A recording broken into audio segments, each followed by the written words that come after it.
утро. На телеканале «Россия» продолжает «Вести Чувашия». В студии Дарья Паскарюк. Здравствуйте. На календаре четверг, 17 ноября. Глава Чувашии Олег Николаев и руководитель Федерального дорожного агентства Роман Новиков в Москве подписали меморандум о сотрудничестве в области развития региональных дорог на ближайшие 5 лет. Работы будут проходить как по ремонту и реконструкции существующих объектов, так и по строительству совершенно новых. Так, например, к 2025-му 85% дорог, входящих в Чебоксарскую агломерацию, и половина региональных трасс должны быть приведены в нормативное состояние. Есть еще такая опорная сеть, куда входят и региональные дороги, и федеральные. 305 километров федеральных и 405 региональных дорог. К 2028 году должны в нормативе 85%. Поэтому объем работ в ближайшие годы будет достаточно большой.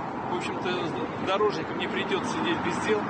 В следующем году республиканские власти намерены расширить проект по школьному туризму. Отправиться в бесплатное путешествие по Чувашии смогут не только учащиеся среднего и старшего звена, но и младшеклассники. Планируется, что в 2023-м вживую познакомиться с достопримечательностями региона смогут ученики 3-4 классов. Правда, для них, в отличие от ребят постарше, путешествие будет однодневным. Разработать экскурсионные программы для младшеклассников власти предложили туроператорам и турагентам республики.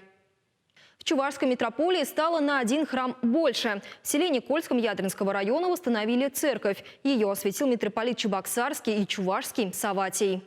Каменный храм, посвященный Покрову Пресвятой Богородицы, построили еще в 1908 году. Тогда его возвели на средства сельчан.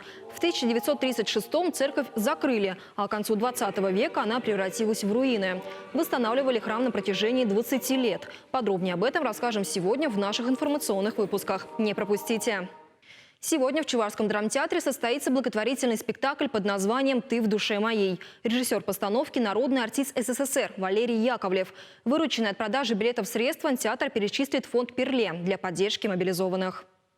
Спектакль рассказывает о яростном противостоянии двух кланов – охотников и зверей. В витиеватом сюжете умело подчеркиваются вечные человеческие ценности – дружба, любовь, верность. На сцене актеры не просто будут произносить монологи, удивя зрителей еще и пением, и танцами. А завораживающая фоновая музыка поможет полностью погрузиться в историю. Начало в 18:30.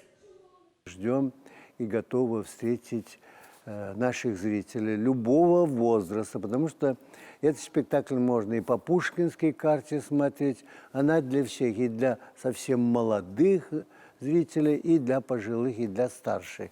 Будем рады.